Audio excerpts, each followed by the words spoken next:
Welcome. Welcome to the deep dive. Have you ever found yourself in a conversation, maybe at work or with friends, where you had a different opinion? Oh, definitely. A really valuable point? Maybe. Yeah. But you just couldn't quite find the right words in English. You held back, perhaps, bit your tongue worrying you might sound rude or maybe awkward. Or just completely misunderstood. Yeah, it's a classic scenario, isn't it? It really is. That feeling of needing to chime in, share your perspective, but you hesitate because, well, the English phrasing feels just out of reach. It's a common hurdle for so many intermediate learners. And even native speakers sometimes, let's be honest. Oh, absolutely. Well, today, in the deep dive, we're tackling that head-on, our mission, to master the art of polite disagreement in English. Nice. This isn't just about learning to say no or, I don't agree, Right. really bluntly. Right. It's about confidently expressing your opinion, sharing that different view, all while keeping those positive connections strong, whether that's at work or hanging out with friends or even, like, online. Exactly. We've pulled together some fantastic sources that break down the essential phrases and give some real-world advice. Make it super clear and actionable for you. And that's why this is so valuable, I think. We're going to give you immediate, practical tools, things that'll help you sound more natural, more confident. Well, just like a native speaker, basically. By the end of our chat, you'll have this great toolkit. Phrases, strategies, all to help you navigate different opinions smoothly, without that awkwardness or feeling misunderstood. Okay, let's unpack this then. Why does polite disagreement even matter? I mean, isn't it easier to just agree sometimes? Well, maybe easier in the short term, but disagreeing politely. It's not just about avoiding conflict. It's actually a key part of clear communication. Right. And it builds respect. Surprisingly often, it shows you're engaged, you're really listening, and you have thoughtful insights. It shows confidence. Right. A willingness to engage constructively. It truly does. And what's fascinating here is why the phrases we're about to cover are so effective. They're not just random polite words. They generally follow this clever structure. A polite opener that acknowledges the other person, Then a kind of neutral middle part where you introduce your view. And then what you could call an equal value close. It keeps things respectful, collaborative. Equal value close. I like that. Yeah, it makes them super practical, adaptable for almost any situation. It's about disarming potential defensiveness, showing you respect their point, and setting the stage for a productive exchange, not a fight. I love that idea of an equal value close. It sounds subtle, but why is that so critical? Is it just about being polite? It's more than just politeness, I think. It's absolutely critical because it reinforces respect. It says, I hear you, I respect your intelligence, you have a right to your opinion, even if mine's different. Okay. It's the difference between saying, like, you're wrong, here's the right way, and saying, okay, I see your point, and here's another valid way to look at it. Keeps the door open for dialogue. Doesn't shut it down. Exactly. Oh. Fosters an environment where everyone feels heard. That really clarifies the structure. So it's the sequence, the intention behind the words. Okay, let's get into these 4 essential phrases then, designed with that structure. First up, I see what you mean, but how does this one work? It's magic. This one's a gem. It starts with that crucial polite opener. I see what you mean. Right away, you're validating their viewpoint. Showing you listened. Exactly. You've processed their thoughts. That immediate validation often just disarms any potential defensiveness, makes them much more open to hearing what you have to say next. Right. Then the but gently introduces your differing opinion, but it still keeps that equal value feel. Okay, yeah, it's like building a little bridge before you ask them to cross it. Can you give some examples? Real life stuff. Absolutely. It's so versatile. Imagine at work, a colleague says, remote work just decreases productivity. Okay, common one. Yeah. A strong, confident, but polite response. I see what you mean, but actually, many remote teams I know are more focused because they have fewer distractions. See? Acknowledged, then counterpoint. Or with friends, maybe someone suggests, we should leave really early to avoid the traffic. You could reply, I understand, but traffic usually eases up after 7 p.m., so waiting might actually be faster in the end.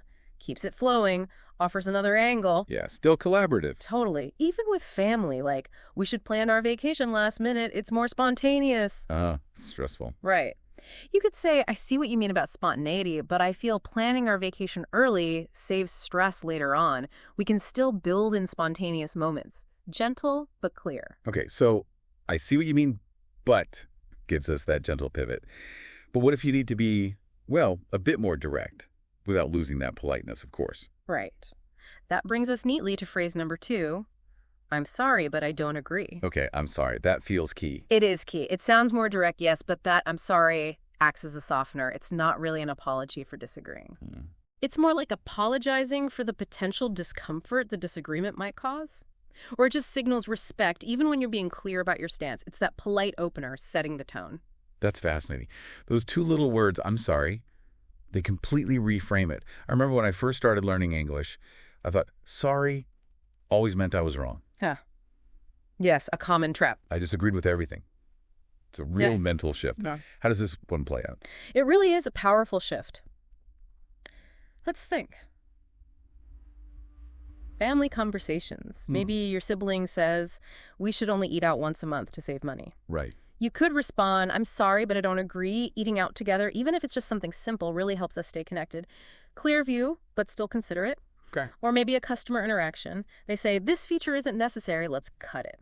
You reply with confidence. I'm sorry, but I believe it adds real convenience for users and could be a significant differentiator for us. The apology frames it politely, keeps that equal value. Even online, maybe someone posts, this is absolutely the best solution for everyone. You might comment, I'm sorry, but I don't agree that this is the best option for everyone. What about trying another method that maybe caters to different needs? Direct, but still courteous, even in a public forum. Okay, so we've got acknowledging and direct but soft disagreement. But what if you want to introduce a totally new idea? Or maybe nudge someone to rethink their own point without directly challenging them? Is there a more sort of indirect way? Absolutely. That's where phrase number 3 shines. Have you thought about it? Ooh, subtle. It's incredibly powerful. It's a fantastic way to introduce an alternative without confrontation. It kind of embodies that neutral middle by inviting collaborative thinking. You're not saying you're wrong. You're inviting reflection, suggesting a different perspective. It's like planting a seed of an idea rather than dropping a bomb of disagreement. Planting a seed. I love that. Makes it feel much more collaborative. Show us this in action. Of course. Team meetings, right. Someone proposes, let's increase our prices to boost revenue. Okay. Instead of no bad idea, you could ask, have you thought about how that might affect our current loyal customers? Or maybe our market share long term? It encourages them to think through the implications. Without you pointing fingers. Exactly. Or chatting with a friend who wants to spend the entire weekend at the beach. Exhausting. Maybe. You could gently nudge. Have you thought about getting some rest at home too? Maybe one beach day, one chill day. It's a suggestion, not a demand. Leaves room for them. Nice. It's great for social plans, too. Like, have you thought about taking the train instead of driving? It's often cheaper, more relaxing, you know? Yeah, avoids the traffic argument. That's super useful, especially in collaborative settings. Okay, final phrase. What if you want to be even gentler? Maybe the topic's sensitive, or you're just not 100% sure yourself. That leads us perfectly to our 4th phrase. I might be wrong, but... The humility approach. Exactly. This phrase shows humility, a bit of uncertainty, which makes your disagreement feel incredibly gentle, much less confrontational. It's a great example of that polite opener and equal value close. You're opening the door for your opinion, but doing it in a way that respects other viewpoints or acknowledges your info might not be absolute. So sharing a perspective, not asserting a fact. Yeah. I can see how that would lower the emotional temperature.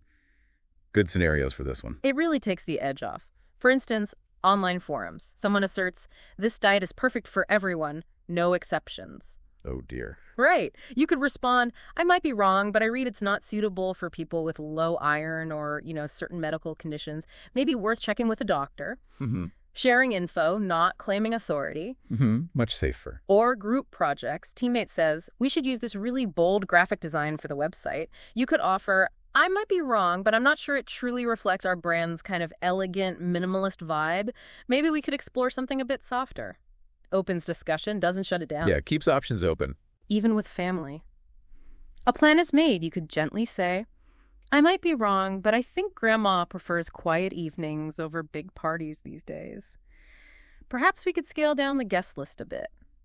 Shows consideration, offers a different view softly. Okay, so we've covered the specific words, the structures, but how you say it, your tone, body language. Yeah.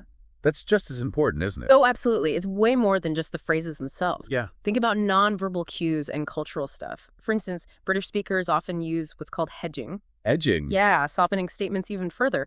Using cautious or indirect language makes your opinion sound less absolute. Like what? They might say things like, I don't think that's quite accurate, or I'm not sure I entirely agree. This is the words quite, entirely. Okay. Extra politeness layer. Exactly. Adds nuance, makes it sound even more careful. That's a great insight, especially for certain cultures. Yeah.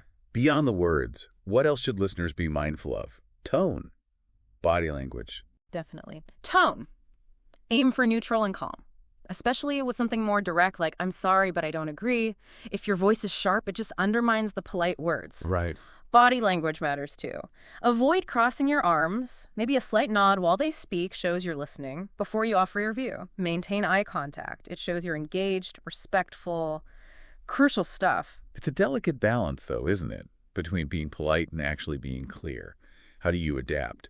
Sometimes you need to be really clear. Other times it's just a mild preference. That's a really important point. It's the art of communication, right? The key is picking the phrase that fits the situation and, well, how big a deal the disagreement is. Okay. If it's a small thing like where to grab lunch, have you thought about that new Italian place, heard it's great, is perfect. Light, suggestive. Mm-hmm. But if, say, a critical safety procedure is being ignored at work, or a decision has serious financial implications, you might need, I'm sorry, but I don't agree that approach could pose a real risk. Still polite, but much clearer about the urgency. That distinction really helps. Okay, even with these great tools, intermediate learners, well, we often stumble, right? What are some common mistakes, and how can we fix them? Yeah, this is where practice really comes in, a very common mistake. Being too blunt. You might hear learners say, no, you're wrong. Ouch. Yeah. It's direct, sure, but not polite. Can instantly kill a conversation. The fix. Swap it for, I'm sorry, but I don't agree, or I see what you mean, but I have a different perspective. Still clear, much softer. Okay, avoid the direct wrong. Definitely. Another pitfall, making your disagreement too long or complicated. Rambling. Guilty. Ha! Yeah. Best advice. Keep it simple, to the point. You don't need a huge preamble. A concise phrase works better. So clarity and conciseness, even when being polite. What else should our listeners watch out for? Okay, crucially, skipping the acknowledgement. So many learners just jump straight to their opposing view. Right, skipping the I see what you mean part. Exactly. It feels abrupt, even dismissive. Always open with an acknowledging phrase like, I see what you mean, or I understand, or even that I'm sorry. It prepares the listeners, softens the impact hugely. Okay, acknowledge first. Got it. And finally, tone.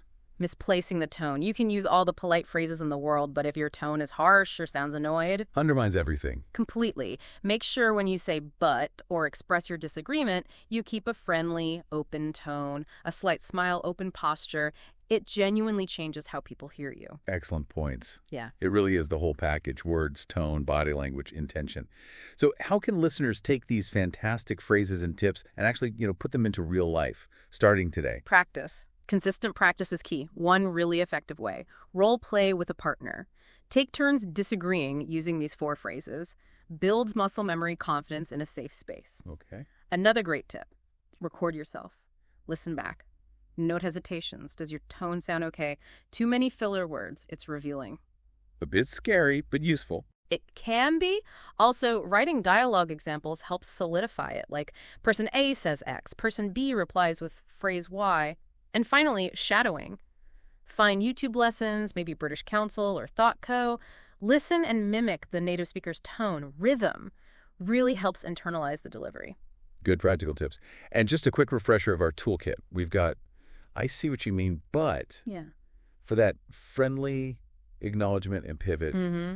I'm sorry, but I don't agree, for direct but polite disagreement. Have you Yeah. thought about, for that clever indirect suggestion, Right.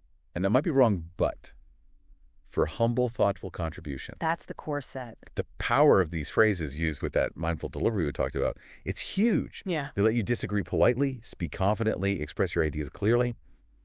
More like a native speaker. Yeah. You don't have to hold back your thoughts just because you're worried about sounding rude or awkward. It's about opening up communication. Not shutting it down. That's truly the big picture here. Gaining these skills. It's not just about sounding more fluent. It's about becoming a more confident, effective, respected English communicator. in all parts of your life. It's a huge step forward. Definitely. So here's a final thought for you, our listeners, to consider. Next time you find yourself wanting to express a different opinion, maybe in a meeting, with friends, online somewhere, instead of holding back or feeling uncomfortable, challenge yourself. Try just one of these 4 phrases. Just one to start. Yeah. Notice how it changes the conversation for you, how much smoother it feels, how people respond. You might be surprised how well your thoughts are received and how much more confident you feel. Great challenge. Thank you for joining us on the Deep Dive for this exploration into confident communication. Keep practicing, keep exploring, and keep chatting like a native.